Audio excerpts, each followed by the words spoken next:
ಪರಾರಿಯಾಗಿದ್ದ ಸಜಾ ಕೈದಿ ಬಂಧನಕ್ಕೆ ತೆರಳಿದ ಪೊಲೀಸರ ಮೇಲೆ ಹಲ್ಲೆ ಯತ್ನ, ಆತ್ಮರಕ್ಷಣೆಗಾಗಿ ಕಾಲಿಗೆ ಗುಂಡು, ಕೈದಿ ಸೇರಿ ಮೂವರಿಗೆ ಗಾಯ. ಎಸ್ ವೀಕ್ಷಕರೇ, ಕಲಬುರಗಿ ಕೇಂದ್ರ ಕಾರಾಗೃಹದಿಂದ ಪರಾರಿಯಾಗಿದ್ದ ಸಜಾ ಕೈದಿ ಸಂತೋಷ್ ಅನ್ನು ಬಂಧಿಸಲು ತೆರಳಿದ್ದ ಪೊಲೀಸರ ಮೇಲೆ ಹಲ್ಲೆಗೆ ಯತ್ನಿಸಿದ ಹಿನ್ನೆಲೆಯಲ್ಲಿ ಆತ್ಮರಕ್ಷಣೆಗಾಗಿ ಪೊಲೀಸರು ಗುಂಡು ಹಾರಿಸಿ ವಶಕ್ಕೆ ಪಡೆದ ಘಟನೆ ಗುರುವಾರ ನಡೆದಿದೆ. ಪರಾರಿಯಾಗಿದ್ದ ಕೈದಿಯ ಪತ್ತೆಗಾಗಿ ವಿಶೇಷ ಪೊಲೀಸ್ ತಂಡ ಕಾರ್ಯಾಚರಣೆಗೆ ನಡೆಸುತ್ತಿತ್ತು. ಈ ವೇಳೆ ಕೈದಿ ಸಂತೋಷ್ ಇರುವ ಬಗ್ಗೆ ಖಚಿತ ಮಾಹಿತಿ ದೊರೆತ ಹಿನ್ನೆಲೆಯಲ್ಲಿ ಪೊಲೀಸರು ಸ್ಥಳಕ್ಕೆ ತೆರಳಿದ್ದರು.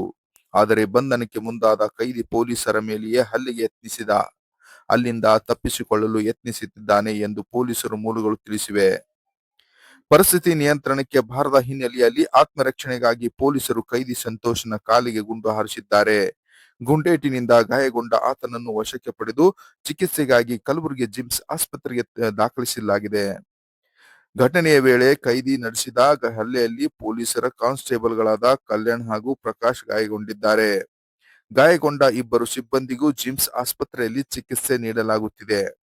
ಕಲಬುರಗಿ ಕೇಂದ್ರ ಕಾರಾಗೃಹದಿಂದ ಪರಾರಿಯಾಗಿದ್ದ 3 ಕೈದಿಗಳ ಪೈಕಿ ಸಂತೋಷ್ ಒಬ್ಬನಾಗಿದ್ದು, ಆತನ ಬಂಧನಕ್ಕಾಗಿ ಪೊಲೀಸರು ಹಲವು ದಿನಗಳಿಂದ ಶೋಧ ಕಾರ್ಯ ನಡೆಸುತ್ತಿದ್ದರು.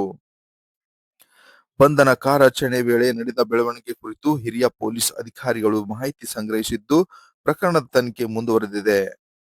ಪರಾರಿಯಾಗಿರುವ ಇತರೆ ಕೈದಿಗಳ ಪತ್ತೆಗಾಗಿ ಸಹ ವಿಶೇಷ ತಂಡಗಳು ಮೂಲ ಶೋಧ ಕಾರ್ಯ ತೀವ್ರಗೊಳಿಸಲಾಗಿದೆ ಎಂದು ಪೊಲೀಸ್ ಇಲಾಖೆ ತಿಳಿಸಿದೆ. Multiple special teams from city police and also from the range.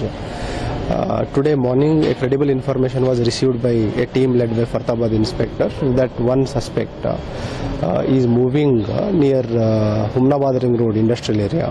When the team went there, and they found the suspect, one of the convicted prisoner, and when they insisted him to surrender, he assaulted our police staff, in which 2 staff are injured, and in self-defense police has opened fire and injured his right leg. The injured police staff and also the injured convicted prisoners are shifted to government hospital. They are stable. We are taking up a separate case for assault on the police, and also we are investigating into the cases.